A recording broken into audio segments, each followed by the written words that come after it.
ৰাজ্যৰ জ্যেষ্ঠ সাংবাদিক তথা ৰাজ্যসভাৰ সাংসদ অজিত কুমাৰ ভূঞাক উজনি অসমত নিষিদ্ধ ঘোষণা কৰা হৈছে।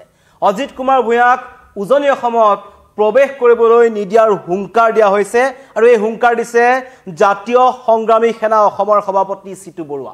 আৰু অজিত কুমাৰ ভূঞাৰ বিৰুদ্ধে অভিযোগ উত্থাপন হৈছে কালিৰ দিনটোত যি এখন সভা অনুষ্ঠিত হৈছিল সেই সভাখনত বামপন্থী নেত্ৰী ছায়েদা হামিদে অংশগ্ৰহণ কৰিছিল আৰু ছায়েদা হামিদে বাংলাদেশীক অসমতেই থাকিবলৈ দিব লাগে, অসমত বাংলাদেশী থাকিলে আপত্তি ক'ত আৰু বাংলাদেশী নাগৰিকে অসমীয়াৰ অধিকাৰ খৰ্ব কৰিছে নেকি আৰু বিৰোধীৰ চৰকাৰে যি উচ্ছেদ অভিযান চলাইছে তাৰ বিৰুদ্ধাচৰণ কৰিছিল মুকলিমূৰীয়াকৈ।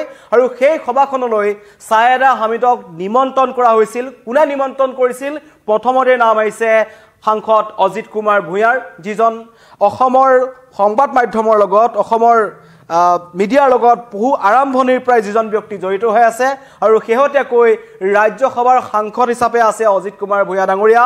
তেখেতক উজনি অসমত নিষিদ্ধ ঘোষণা কৰা হৈছে। কৈছে দেশ বিৰোধী স্থিতি থকা একাংশ বামপন্থী লোকক অসমলৈ মাতি আনি অসমৰ যিটো শান্তি সম্প্ৰীতি আছে সেই পৰিৱেশ বিনষ্ট কৰাৰ চেষ্টা কৰাৰ অভিযোগ উত্থাপন হৈছে এজন অজিত কুমাৰ ভূঞাৰ বিৰুদ্ধে। আৰু তাৰ কাৰণে কৈছে আজিৰে পৰা উজনি অসমত অজিত কুমাৰ ভূঞাক প্ৰৱেশ কৰিবলৈ দিয়া নহ'ব। যদিহে প্ৰৱেশ কৰিবলৈ চেষ্টা কৰে তেন্তে উত্তাল প্ৰতিবাদৰ সন্মুখীন হ'ব লাগিব। হাজাৰ হাজাৰ জাতীয় সংগ্ৰামী সেনাৰ সদস্যই তেখেতক বাট ভেটি ধৰিব বুলি মন্তব্য কৰিছে। কাৰণ কালি ছায়েদা হামিদে যিটো মন্তব্য কৰিছিল আৰু এই ছায়েদা হামিদ অজিত ভূঞাৰ আমন্ত্ৰণ মৰ্মে অসমলৈ আহিছিল। প্ৰশ্ন উত্থাপন হৈছে যি দেশক বিভক্ত কৰে বা বাংলাদেশীক মুকলিকৈ সমৰ্থন কৰে, অসমৰ যি জাতি মাটি সংস্কৃতিৰ লগত জড়িত হৈ থকা কিছুমান গুৰুত্বপূৰ্ণ বিষয়ক লৈ 1971 চনৰ পৰা প্ৰত্যেকজন অসমবাসী ৰাইজে এইটো কথাই বিচাৰে যে হিন্দু হওক বা মুছলমান হওক সকলো বাংলাদেশী অসমৰ পৰা আঁতৰি যাব লাগে। আৰু সেই স্থিতি চলি থকাৰ সময়ত যি ভাষা আন্দোলন হ'ল বা তাৰপিছত যি অসম আন্দোলন হ'ল, এই আন্দোলনত হাজাৰ হাজাৰ মানুহ শ্বহীদ হৈছে, কিছুমানে নিজৰ সকলো হেৰুৱাব লগা হৈছে। তাৰ পাছত এতিয়া ৰাজনৈতিক পাকচক্ৰত পৰি এনেকুৱা কিছুমান মানুহক মাতি কি কাৰণত অসমৰ শান্তি সম্প্ৰীতি বিনষ্ট কৰিবলৈ চেষ্টা কৰা হৈছে তাৰ মন্তব্য কৰিছে। আৰু লগতে জাতীয় সংগ্ৰাম সেনাৰ ফালৰ পৰা কোৱা হৈছে যে বহিৰাগত কোনো শক্তিয়ে ভুল আঙুলিয়াই দিয়াটো আমি নিবিচাৰোঁ আৰু সুযোগ দিব নালাগে বাহিৰৰ পৰা অহা লোকসকলক। আহোমে 17 বাৰকৈ মোগলক পৰাস্ত কৰি থৈছে, মুছলমানক খেদিবলৈ, পূৰ্ববংগীয় মুছলমানসকলক খেদিবলৈ আমাৰ বেছি সময় নালাগে বুলি মন্তব্য কৰিছে। আৰু এইখন আধুনিক শৰাইঘাটৰ ৰণ বুলি তেওঁলোকে মন্তব্য কৰিছে। অসমত বাংলাদেশী অনুপ্ৰৱেশকাৰীক কোনো ধৰণৰ ক্ষতি কৰা নাই বুলি মন্তব্য কৰিছিল ছায়েদা হামিদে। আৰু যিগৰাকী ছায়েদা হামিদ আহিছিল অজিত ভূঞাৰ আমন্ত্ৰণ মৰ্মে আৰু অজিত ভূঞা উপস্থিত থকাৰ সময়তেই অসমৰ সংবাদ মাধ্যমৰ আগত মন্তব্য কৰিছিল ছায়েদা হামিদে। যিগৰাকী ছায়েদা হামিদে কিন্তু কা আন্দোলনৰ সময়ত হিন্দু বাংলাদেশীক যেতিয়া ভাৰতত থাকিবলৈ দিয়া হ'ব বুলি মন্তব্য কৰিছিল তেতিয়া তেওঁলোকে বিৰুদ্ধাচৰণ কৰিছিল, তাৰ বিৰুদ্ধে আছিল। কিন্তু হঠাৎ মুছলমান পূৰ্ববংগীয় মুছলমান লোকসকলৰ প্ৰতি ইমান কিয় দৰদ জাগিছে এইসকল বামপন্থী লোকৰ, তাক লৈ প্ৰশ্ন উত্থাপন হৈছে। কিন্তু মাজত সোমাই পৰিছে সাংসদ অজিত কুমাৰ ভূঞা, যিজন অজিত কুমাৰ ভূঞাৰ ঘৰ হৈছে শিৱসাগৰ আমগুৰিৰ ভূঞাহাটত। আৰু সেই উজনি অসমতেই এইজন অজিত ভূঞাৰ এটা প্ৰৱেশ নিষিদ্ধ কৰিছে আহোম জাতীয় সংগ্ৰামী সেনা অসমৰ ফালৰ পৰা কোৱা হৈছে। চিতু বৰুৱাই হুংকাৰ দিছে শিৱসাগৰৰ শিৱদৌলৰ সন্মুখত ৰখি। মন্তব্য শুনাব বিচাৰিছোঁ আপোনালোক। না, আজি ভাৰতৰ একাংশ মুছলমানে বাংলাদেশ আৰু পাকিস্তানৰ এজেণ্ট হৈ কাম কৰি আছে। তেওঁলোকৰ লক্ষ্যৰ উদ্দেশ্য এটাই, অসমকে ধৰি সমগ্ৰ ভাৰতবৰ্ষক ইছলামিক ৰাষ্ট্ৰলৈ ৰূপান্তৰিত কৰা। আৰু এই ক্ষেত্ৰত আমি দেখা পাইছো জমিয়ত উলেমা ইন হিন্দে হাত উজান দিছে। আৰু যোৱাকালি ছৈয়দা হামিদে অসমলৈ আহি অসমত এটা দেশত বুলি মন্তব্য আগবঢ়াই থৈ গৈছে। এতিয়া কথাটো হৈছে এই ধৰণৰ মানুহবোৰক ভাৰত চৰকাৰে মুকলি আকাশৰ তলত ৰখাটোৱে ভুল কৰা হৈছে। তেওঁলোকক গুলিয়াই মাৰিব লাগিছিলে। অসমৰ আভ্যন্তৰীণ বিষয়সমূহত তেওঁলোকে মাত মতাৰ অধিকাৰ ক'ত পালে? অসমৰ আভ্যন্তৰীণ বিষয়সমূহ তেওঁলোকে কি কাৰণে মাত মাতিব? অসমত যিমানখিনি বাংলাদেশী আছে সকলো বাংলাদেশীক এটা খেদি দিয়া হ'ব। বাংলাদেশীক মৰিয়াই পিঠি বহল কৰি দিয়া হ'ব। এটাও বাংলাদেশী অসমত থাকিব নোৱাৰিব, এইটো স্পষ্ট কথা। আৰু উচ্ছেদ হৈছে, উচ্ছেদ হ'বই। এয়া হৈছে অসমৰ প্ৰতিজন খিলঞ্জীয়া ৰাইজৰ দাবী। আৰু অসমৰ প্ৰতিজন খিলঞ্জীয়া ৰাইজৰ দাবীৰ প্ৰতি সন্মান জনাই অসম চৰকাৰে অসমৰ মাননীয় মুখ্যমন্ত্ৰী মহোদয়ে উচ্ছেদ চলাইছে। এই উচ্ছেদক কোনেও বাধা দিব নোৱাৰিব। যিয়ে উচ্ছেদক বাধা দিবলৈ আহিব আমি কাকো ৰেহাই নিদিওঁ, আমাৰ স্পষ্ট কথা। আৰু আমাৰ এটা স্পষ্ট কথা, এইখন অসম আমাৰ হয়, এইখন অসম আমাৰ, আমি সিদ্ধান্ত ল'ম অসমত কোন থাকিব কোন নাথাকে। ইয়াত ছৈয়দা হামিদৰ মন্তব্য নচলিবতো স্পষ্ট কথা।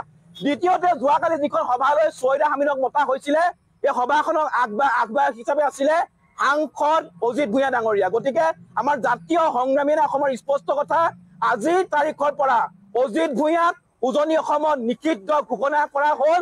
উজনি অসমত অজিত ভূঞা আহিব নোৱাৰিব, এইটো স্পষ্ট কথা না। বাংলাদেশীক প্ৰশ্ৰয় দি অসমৰ শান্তি সম্পত্তি নষ্ট কৰাৰ অভিযোগ উত্থাপন হৈছে এইসকল লোকৰ বিৰুদ্ধে।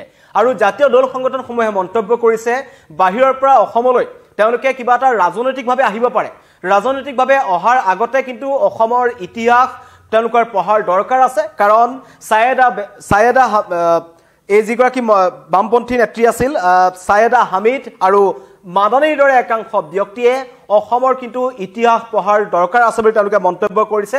কাৰণ অসমৰ ওপৰত কোনো ধৰণৰ ভৌগোলিক জ্ঞান নথকাকৈ, অসমৰ ইতিহাস নজনাকৈ এনেকুৱা ধৰণৰ মন্তব্য কৰি অসমখন যাতে জ্বলাবলৈ চেষ্টা নকৰে, আৰু তেনেকুৱা লোকক যাতে সমৰ্থন কোনো কাৰণত আমাৰ অসমৰ লোকসকলে নকৰে, তাৰ কাৰণে আহ্বান জনাইছে অসমৰ জাতীয় দল সংগঠনসমূহে। আৰু কালিৰ এই মন্তব্যটোৰ পাছতে ছায়েদা হামিদে মন্তব্য কৰি গুচি গ'ল, কিন্তু মন্তব্য কৰাৰ পিছত সমগ্ৰ ৰাজ্যজুৰি এটা তীব্ৰ প্ৰতিক্ৰিয়াৰ সৃষ্টি হৈছে। কি কাৰণত এনেকুৱা মানুহবোৰক ইয়ালৈ মতা হৈছে? আৰু এনেকুৱা এটা চক্ৰ আছে, গোটেই ভাৰতবৰ্ষতে এনেকুৱা এটা চক্ৰ আছে যি চক্ৰই অসমখনক টাৰ্গেট কৰি আছে যাতে এই ভাৰতবৰ্ষখনক এখন ইছলামিক ৰাষ্ট্ৰ হিচাপে তেওঁলোকে গঠন কৰিব পাৰে। ছায়েদা হামিদৰ মন্তব্যৰ পৰা স্পষ্ট হৈ পৰিছিল যে তেওঁলোকে পূৰ্ববংগীয় মুছলমান লোকসকলৰ সমৰ্থনত তেওঁলোক আছে।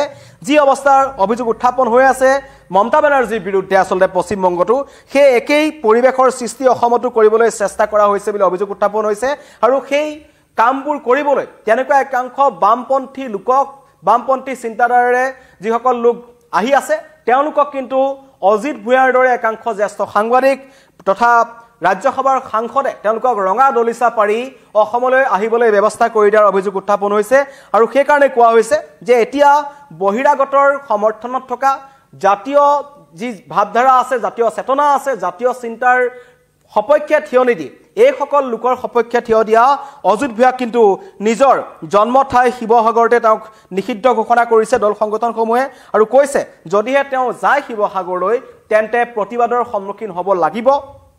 আৰু কালিৰ মিটিংখনৰ পাছতে ছায়েদা হামিদৰ বিৰুদ্ধে আইনগত ব্যৱস্থা ল'বলৈও কিন্তু ইতিমধ্যে চৰকাৰক বিভিন্ন দল সংগঠনে কৈ আছে যে এনেকুৱা ধৰণৰ মন্তব্য যাতে বাহিৰৰ পৰা আহি পুনৰ কোনো লোকে যাতে ক'ব নোৱাৰে, তাৰ কাৰণে এনেকুৱা ধৰণৰ ব্যৱস্থা গ্ৰহণ কৰক। কাৰণ আগতেই আমি দেখিছিলোঁ বিভিন্ন প্ৰান্তত অসমৰ কথা বাহিৰৰ পৰা অহা বিভিন্ন লোকে ইয়াত কৈ থাকে চিকেন নেক কেতিয়াবা ভাঙি নৰ্থ ইষ্টখন বেলেগ কৰি দিয়াৰ কথা কয়, কেতিয়াবা বাংলাদেশৰ চামিলকৰণৰ কথা কয়, কেতিয়াবা বাংলাদেশৰ ফালৰ পৰা মৌলবাদী সংগঠনসমূহে তেওঁলোকে যিবোৰ মেপ নিৰ্মাণ কৰে, যিখন মানচিত্ৰ বাংলাদেশৰ অবিভক্ত বাংলাদেশ বুলি কয়, তাতো বাৰম্বাৰ কিন্তু তেওঁলোকে অসম তথা উত্তৰ পূৰ্বাঞ্চলখন তেওঁলোকে তাত সংলগ্ন কৰে।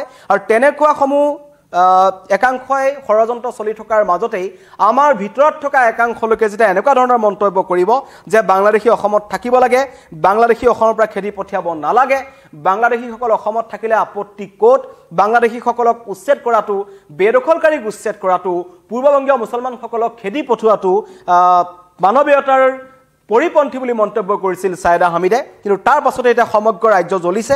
তেওঁলোকে মন্তব্য কৰিছে জাতীয় সংগ্ৰামী সেনা, টাইহোম যুৱ পৰিষদ, অনুসূচিত জাতি ছাত্ৰ সন্থা, সদৌ অসম জাতীয় ছাত্ৰ সন্থা, জাতীয়বাদী যুৱ ছাত্ৰ পৰিষদ সকলো কিন্তু জাঙুৰ খাই উঠিছে, আহোম সেনাও জাঙুৰ খাই উঠিছে। সকলোৱে কৈছে যে এনেকুৱা ধৰণৰ মানুহৰ কাৰণে অসমত কোনো স্থান নাই, আৰু অসমৰ ওপৰত তেওঁলোকৰ যি ভৌগোলিক জ্ঞান নাই, পূৰ্বে ইয়ালৈ অহা নাই, ইতিহাস নাজানে, তেনেকুৱা মানুহে আহি অসমৰ শান্তি সম্প্ৰীতি বিনষ্ট কৰিব নালাগে। কাৰণ চৰকাৰৰ এই উচ্ছেদ তথা বাংলাদেশৰ মুছলমান যিসকল বাংলাদেশী আছে তেওঁলোকৰ যি বিৰুদ্ধাচৰণ চৰকাৰে কৰি আছে, সেই বিৰুদ্ধাচৰণৰ সপক্ষত আছে কিন্তু অসমৰ খিলঞ্জীয়া মুছলমানসকল। আৰু তেওঁলোক থকা অৱস্থাত এতিয়া বাহিৰৰ পৰা আহি মুছলমানসকলে অসমত নতুনকৈ জ্ঞান দিব নালাগে বুলি মন্তব্য কৰিছে জাতীয় দল সংগঠনসমূহে। কিন্তু তাৰ মাজতে ডাঙৰ খবৰ জনাইছোঁ যে উজনি অসমত নিষিদ্ধ হৈছে সাংসদ অজিত কুমাৰ ভূঞা। ধন্যবাদ।